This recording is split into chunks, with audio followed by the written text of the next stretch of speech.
Hoje, dia 4 de junho de 2018, semana passada eu já fiz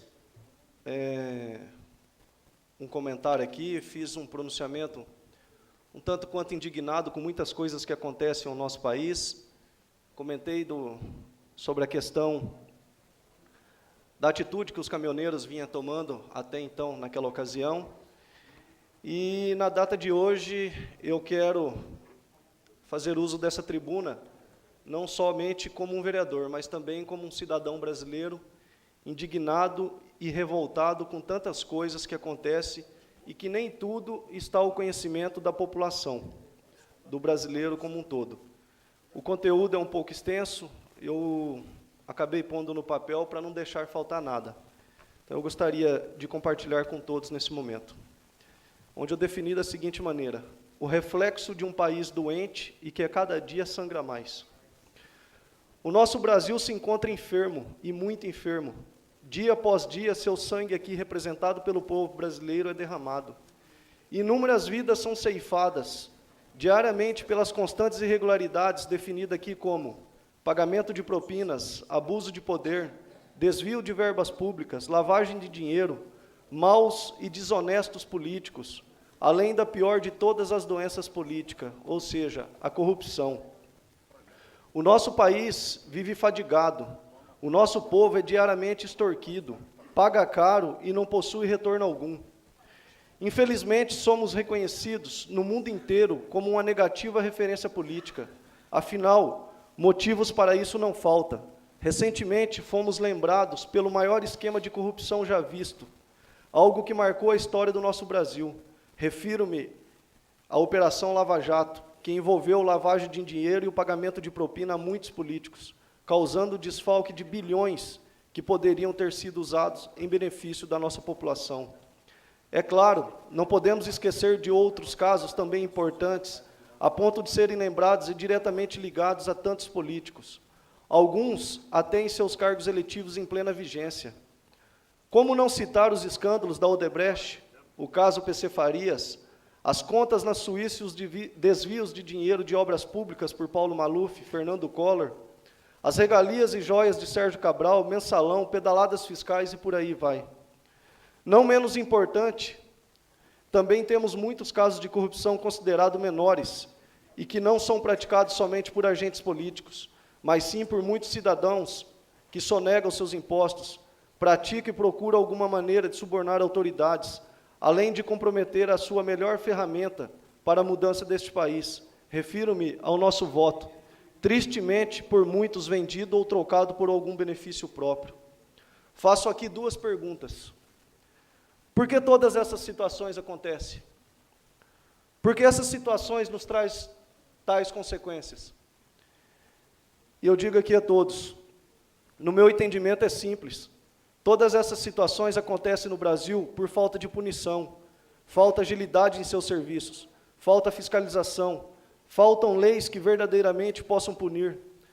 Temos dois tipos de país em um só Brasil, um para o povo e outro para os agentes políticos. As consequências são mais do que visíveis, pois o bem-estar do povo brasileiro é afetado.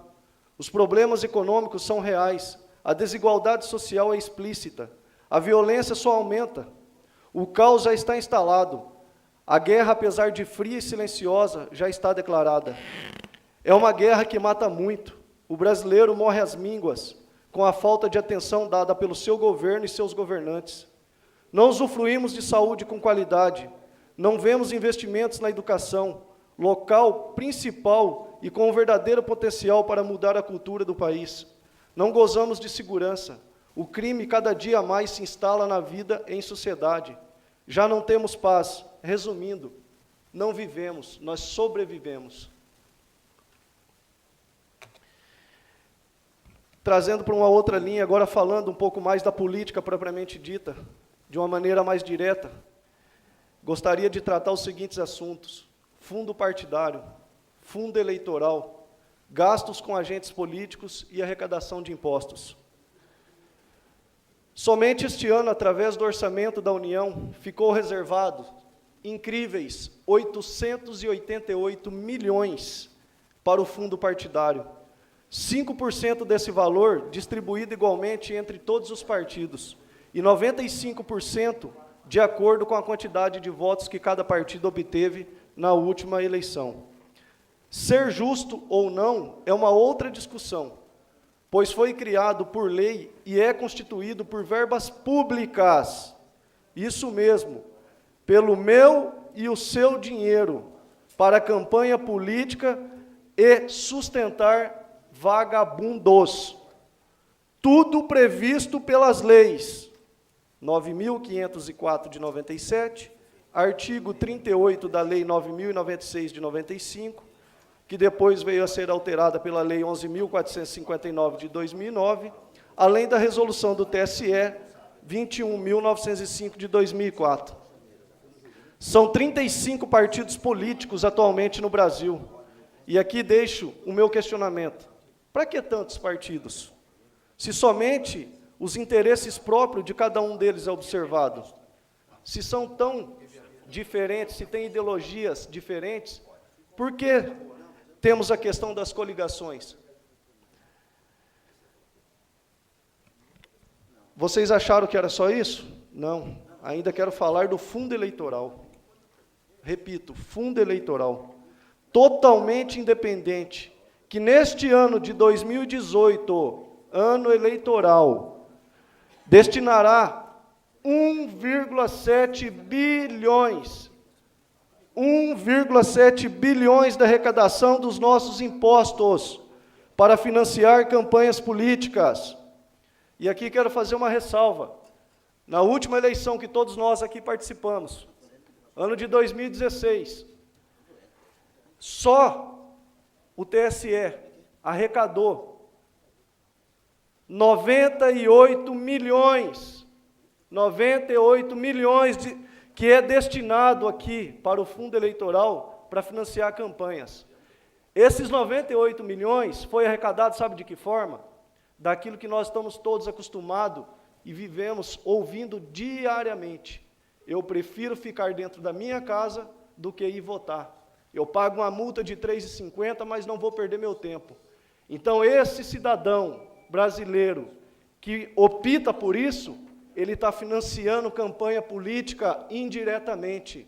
Vou repetir, pessoas que não participaram da última eleição, contribuíram com 98 milhões para pagar a campanha política. E isso, muitas das vezes, passa despercebido pelo cidadão brasileiro. Se isso já é motivo de angústia ao brasileiro, imagine agora com os números que eu vou informar. O Brasil, somente em sua esfera federal, possuímos 513 deputados, custando cada um deles cerca de R$ 185 mil, R$ 185 mil mensais, que multiplicados por um período de um ano, representa mais de 2 milhões. Repito, cada um deles. Como estamos falando de 513 deputados, isso significa aos cofres públicos, ao longo de um mandato, incríveis 4 bilhões e meio de reais. Parece muito, né? Então, é bem mais que isso, pois temos também 81 senadores, cada um deles custando 2 milhões e meio ao ano, e uma somatória de 202 milhões, os 81 em um ano. O que, inevitavelmente, em um período de 4 anos, teremos um custo de 810 milhões. E faço uma ressalva aqui. O senador no Brasil é o único que é eleito para um mandato de 8 anos, e não 4. 8 anos. E pasmem, basta 6 meses ou 180 dias do seu mandato para ele ter direito à aposentadoria. O cidadão brasileiro tem que trabalhar 35, 40 anos. E vou mais, com esses mesmos 6 meses, com esses mesmos 180 dias, ele tem direito ao plano de saúde que ele quiser nesse país, estendido não só a ele, a sua esposa e seus filhos, vitalício. E quem paga isso? Todos nós. Todos nós. Essa parcela de representantes políticos, somente na esfera federal, 513 deputados, 81 senadores, custa a todos nós 1 bilhão e 300 ao ano. Ou, se preferirem, 5 bilhões e 300 milhões de reais em um mandato. Quem paga a conta? Somos nós, os nossos impostos. Os números parecem que não têm fim. E já que estamos falando aqui em impostos, somente em 2017, eu e todos vocês, e mais os demais brasileiros, pagamos a incrível bagatela, atenção, impostos em 2017, povo brasileiro, 2 trilhões, 172 bilhões, 53 milhões, 819 mil reais de impostos, somente no ano de 2017.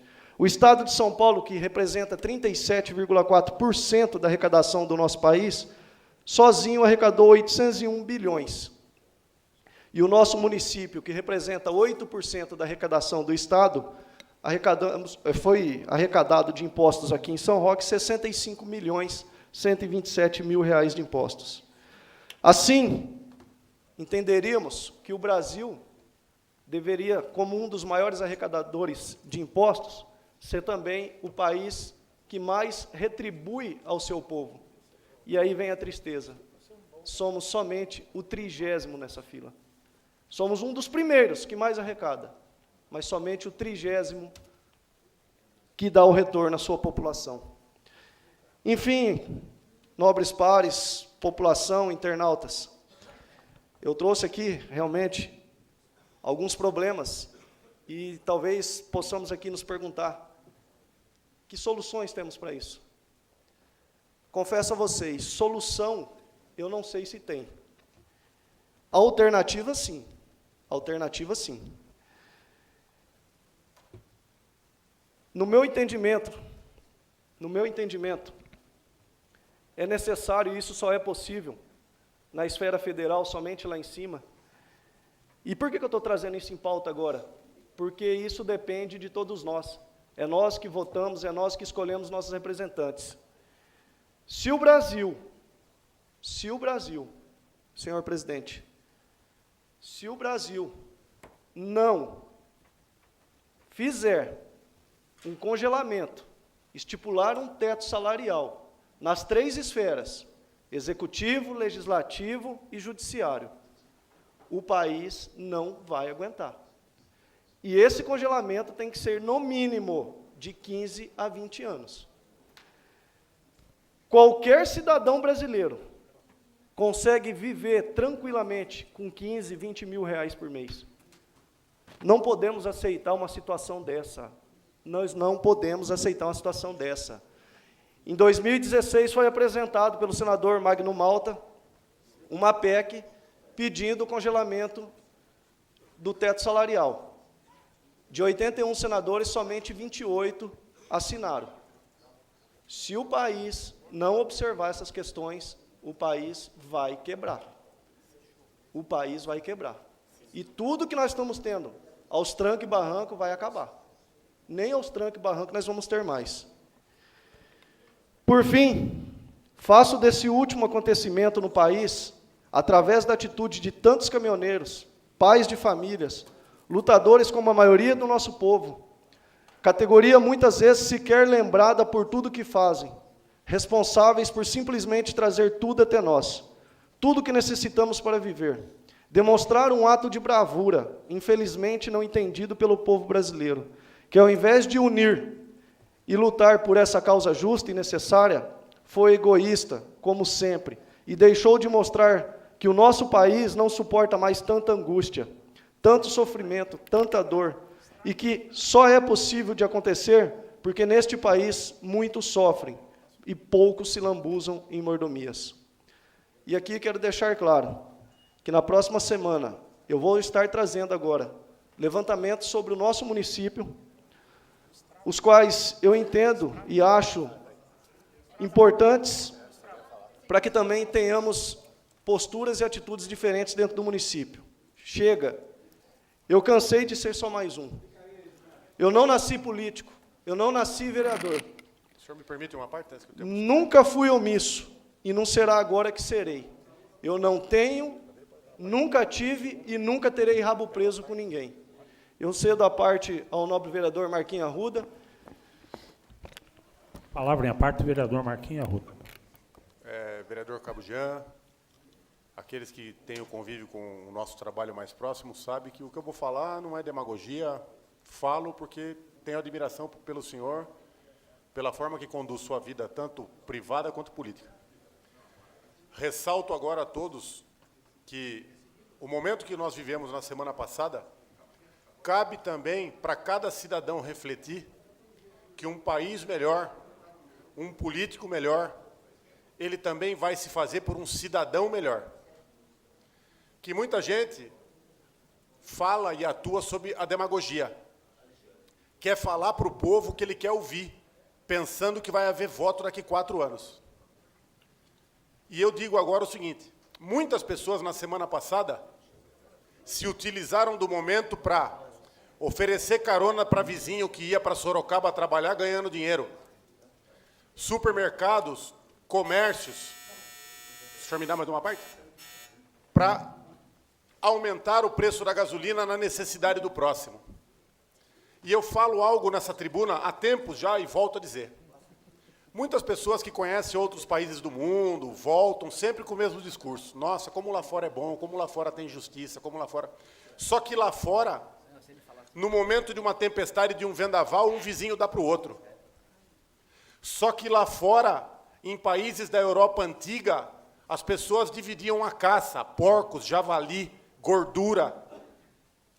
Então, que sirva para todos aqueles que estão hoje assistindo o horário da Câmara, por qualquer via de mídia, por jornal, por empresa, que reflita, que faça uma autorreflexão, porque olham para a vida do vizinho e não olham para a própria vida. Devemos buscar políticos melhores. Devemos ter noção plena em quem votamos. Quem é, inclusive quem eu sou. O que eu faço, onde eu vou, como eu trato minha família, como eu vivo. Mas tudo isso só vai mudar, com as palavras do vereador Jean, a partir do momento que nós começarmos a agir e cobrar do próximo, não só do político, do filho, do irmão, do pai, da namorada, do marido, que o melhor começa através de nós. Obrigado, vereador. Eu que agradeço, vereador Marquinhos. Eu encerro o meu pronunciamento pedindo a todos que multipliquem essas informações e faça o seu trabalho de cidadão também.